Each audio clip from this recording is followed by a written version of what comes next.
envie de te poser une petite question et que les camarades ne se sentent pas frustrés, mais c'est un peu le débat, et donc comme c'est pas j'ai envie de te poser une question. Justement, il y a deux petites questions par rapport à ce que tu as vu en entrant dans la ville de Tartous.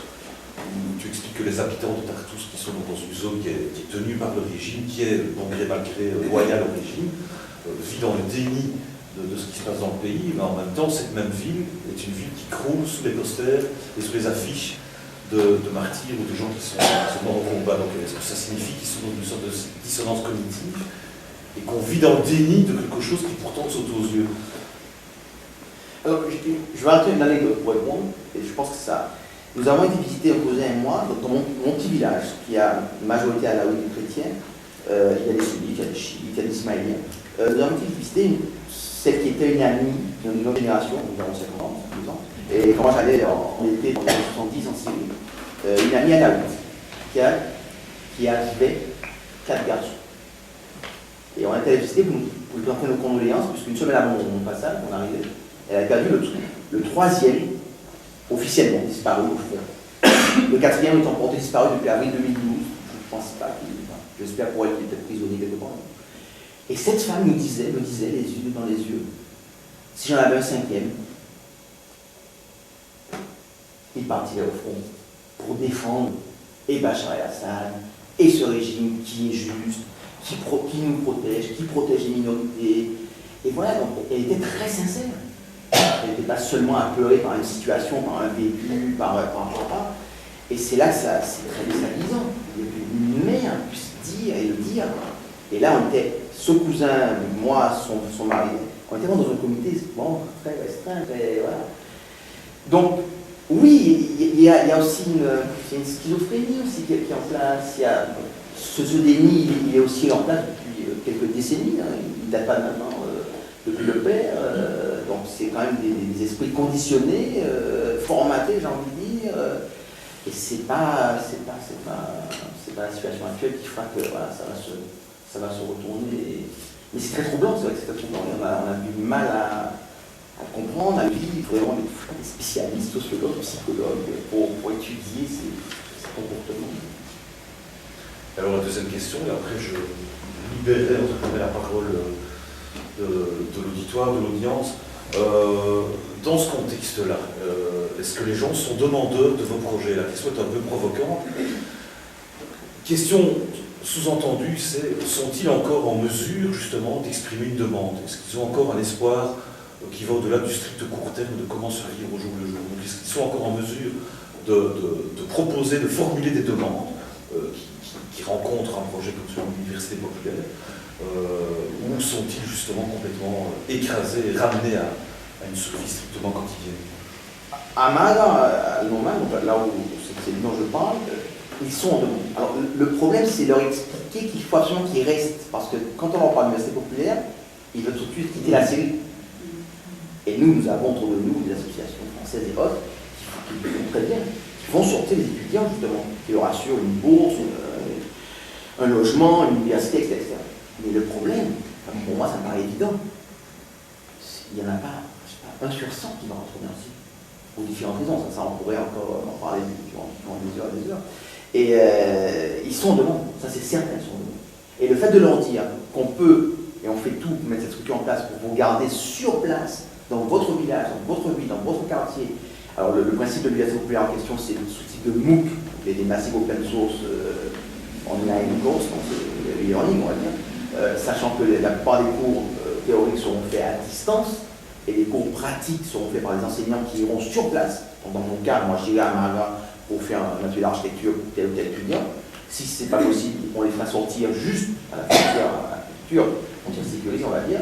Oui, ils sont demandés. Quand on leur dit ça et qu'on peut leur apporter cet assistant, entre guillemets, ce cadre universitaire, et aussi surtout le fait qu'ils prendront le diplôme de l'université qui les aura supervisés, entre guillemets. Qu'elle soit à Bruxelles, à Paris, à Montréal ou ailleurs. Et ça, pour eux, c'est important. Ça ils ont un diplôme qui est européen, qui est nord-américain. C'est impensable, c'est surréaliste. Oui, ils sont en demande. Ils sont en demande et je le répète, ils ne sont pas seulement dans la survivance, ils sont vraiment dans le vécu. Peut-être qu'à Alep, c'est autre chose, c'est peut-être une autre urgence. une autre destruction plus dure, plus cruelle. Voilà, la majorité des gens que j'ai rencontrés à Alep veulent rester à Alep. Enfin, parce que pour eux, abandonner Alep, ça veut dire abandonner la révolution. Donc, alors évidemment, ce que j'ai vu, j'ai pas fait de micro-trottoir dans les rues d'Alep. D'abord, je ne fais pas en France, parce que je trouve ça un peu nul, mais bon, journalistiquement parlant, et encore moins à Alep. Donc forcément, j'ai vu des gens qui avaient forcément un rapport à la révolution, mais pour eux, donc, pas question de partir. Et puis, en revanche, les gens comme Fatma, qui est restée là, qui vit dans son atelier de couture, elle n'est pas partie parce qu'effectivement, ils ne veulent pas subir l'humiliation des camps de réfugiés. Et elle n'a pas assez d'argent pour aller ailleurs. Donc là, elle reste parce qu'elle n'a pas d'autre choix. Mais j'ai envie de dire, en majorité, les gens ont envie de rester. C'est chez eux, quoi. Ils n'ont pas envie de partir. Donc, et ceux qui partent, ils ne peuvent vraiment pas faire autrement. Donc, moi, j'ai le sentiment, disons, puisqu'il y a 2 ans, quand on était 2014, non, il y a 1 an, à Alep, pour la première fois, à Alep, dans les quartiers dits libérés, ils ont passé le bac. Avec des moyens incroyables, mais ils ont réussi à faire passer le bac parce qu'ils veulent continuer leurs études, quoi. Et j'ai trouvé ça extraordinaire. C'est le conseil local qui a mis ça en place et ils ont réussi à passer le bac. Avec des copies acheminées avec une partie, une partie. Alors, je ne sais pas où ça en est. Qui a été retenu. Il y a 1000 bacheliers. Bon. Je ne sais pas où ça en est. Par le gouvernement français. Normalement, le gouvernement français a récupéré 5% des copies pour faire une double correction et pour valider le bac. Voilà. Honnêtement, je ne sais pas où ça en est, parce que quelques mois après, c'était toujours pas fait. Donc j'ai pas le résultat. Mais le but, c'était que le gouvernement français fasse une double correction pour valider le bac à Alep. Parce que le régime ne le validerait pas Mais parce qu'ils ne peuvent pas passer le bac côté régime. Oui, non, ça je m'en doute, mais une fois qu'il est passé, est-ce que ça doit passer par une validation du régime? Mais comment régime? Non, parce qu'ils l'ont passé côté rebelle. Oui, j'ai compris. Ils ne peuvent pas passer. Mais une fois qu'il est passé côté rebelle, est-ce qu'il doit passer par une validation du ministère syrien de l'Éducation? Non, l'idée c'est qu'il soit validé par un État extérieur. Et que du coup, ils aient un bac. Ils sont reconnus pour justement poursuivre leurs études ici, pour ceux qui peuvent sortir. L'idée c'est de rester en Syrie. Et en plus, c'est vrai qu'il faut les aider à rester en Syrie. La majorité doit rester en Syrie. Donc, parce qu'ils ont bien compris que le régime peut vivre. Le régime n'a pas besoin des villes pour régner. Il n'a pas besoin d'Alep pour régner. En tout cas, les 2 tiers d'Alep acquis à l'opposition, il n'y en a pas besoin. Et il y a des projets pour. Et il y a des projets de reconstruction. On parle de ici, bon, je prends juste une Il y a des projets de reconstruction.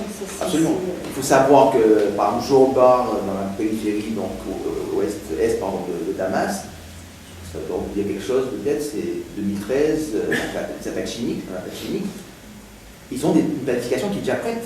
Ils ont un centre commercial pour Rami Makhlouf, donc le cousin germain de Bachar al-Assad, qui a dans sa poche la fameuse idée le printemps de Damas de 2001, qui en 3 ans s'est mis dans la poche 60% de l'économie syrienne.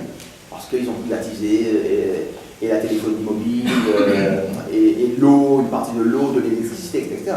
Donc ce Rami Makhlouf et son clan ont des plans de centres commerciaux, d'habitats luxueux, etc. dans ces périphéries. Et ce qu'on appelle l'illicite, c'est ça. Ils ont déjà des plans, ils ont commencé. Et pour vous donner, on en parle tout à l'heure, des aberrations, c'est Baba Hammer, ce fameux quartier martyr de Homs, qui est rasé. C'est Dresde, Seconde Guerre mondiale. Il ne laisse plus rien à l'horizon. Ils ont mené un concours donc l'année dernière, c'était juillet-août 2013, avec UN Habitat, donc de l'ONU, avec UN Habitat, un concours officiel d'architecture, d'urbanisme pour la reconstruction, qui a été supervisé par UN Habitat.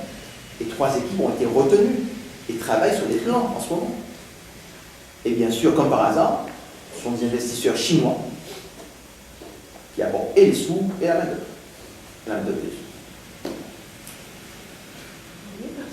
Encore quelques petites lignes pratiques sur le projet de l'université populaire. Alors, concrètement, oui, bien sûr. Alors, déjà, en allant sur notre site, je pense que vous comprenez beaucoup mieux. Donc, déjà, la petite brochure, il n'y a que 2 pages qui présentent l'université populaire, c'est grandes lignes. Côté pratique, je répète, une de nos forces vives, ce sont les ressources humaines. C'est qu'aujourd'hui, ce qu'on appelle les signataires bénévoles, ils sont presque 200 personnes. Je dis bien aux 3/4 universitaires, domaine de l'éducation, de la pédagogie, mais pas que. Nous avons dans la société civile, qui soit journaliste, Garance, bien sûr, est avec nous, avocat, etc. Et ces forces vives sont pour nous vraiment le noyau dur de ce projet. C'est eux qui nous apportent leurs compétences, leur acquis, leur expérience dans leur domaine. Et donc à un moment donné, disent, je pourrais intervenir une semaine, à tel moment, ce qu'ils apportent, eux, donnent. Donc nous, il y a Souria, à l'Université populaire, bien sûr, on leur fournit la logistique, le transport, l'hébergement, etc. Bien sûr, c'est à nos frais. Ça, c'est, je veux dire, les forces vives, sur lesquelles on énormément. Par exemple, je disais, les réseaux universitaires. Moi, dans le domaine de l'architecture, à Paris, j'ai l'école spéciale d'architecture, qui est une école privée d'architecture, une faculté privée d'architecture, où j'ai fait mes études, où j'ai enseigné, qui, par exemple, va nous offrir 3 scolarités. C'est 8 000 € l'année. Donc, voilà. Va nous offrir 3 scolarités pour 3 étudiants. C'est de la marge d'architecture pour qu'ils poursuivent leur universitaire.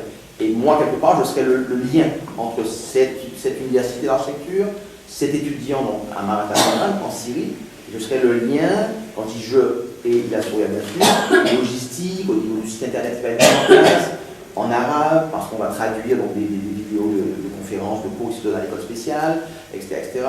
Le lien pour tel professeur qui va se rendre à Ankara ou en Turquie selon la situation, donc, voilà, pour donner son atelier d'architecture, ses cours pratiques, etc. Donc, j'ai envie de dire, là où vous pouvez nous aider, vous ici dans cette assistance, c'est nous rejoindre dans cette université populaire syrienne. Ça ne nous engage qu'à juste un formulaire à remplir. Donc, vous verrez, dans l'université populaire syrienne, il y a un signataire, il y a un formulaire. Voilà, vous dites qui vous êtes, vos coordonnées, bien sûr, et votre profil. Quel est votre domaine de compétence, d'intervention, dans quelle langue vous pouvez intervenir. Ceux qui sont arabophones, arabisants, c'est extraordinaire pour nous. Mais ce n'est pas une barrière, beaucoup ne le sont pas. Et nous assurons à ce moment-là des traductions, je répète, ce sont des cours qui sont déjà faits, ils feront des doublages, si c'est des cours qui seront faits en ligne, qui seront sur place, la traduction simultanée, etc. Voilà, ça c'est déjà Après, bien sûr, si vous avez des réseaux, je connais certaines personnes dans la salle qui pourraient nous aider, dans des institutions européennes ou autres, bien sûr, au niveau des financements, c'est évident que c'est le nerf de la guerre. Nous avons déposé là, et nous espérons avoir une réponse positive en fin d'année, début 2015, un très gros dossier avec l'Union européenne pour former 210 cadres pour justement la reconstruction. Et justement avoir des cadres locaux, des spécialistes de la reconstruction dans différents domaines, entre autres celui qui nous interpelle, c'est l'architecture et l'urbanisme. Avoir des personnes, des Syriens, Syriennes, qui seront demain assis à une table où vont se précipiter les bailleurs de fonds, on sait qui sont, hein, ils seront qataris, chinois, saoudiens ou autres, plus le FMI ou les gens passent, et qu'ils sachent, voilà, qu'ils soient des interlocuteurs qui ne se laissent pas berner, j'ai envie de dire. Voilà, donc, la première chose, c'est ça, c'est être signataire, être avec nous, nous donner des réseaux, nous donner des pistes de financement, des pistes de collaboration, de partenariat. Tout est bon à prendre. Et je répète, ils sont demandeurs. Pour donner une idée, l'estimation aujourd'hui, c'est 125 000 étudiants syriens, nord, sud du pays, donc les droits libérés entre guillemets, pays limitrophes, sans structure universitaire depuis 1, 2, 3 ans. 125 000 au BAM. 125 000 étudiants. Et nous, il a souri avec l'UPS. Si on commence avec 50, là, en janvier-février, c'est extraordinaire.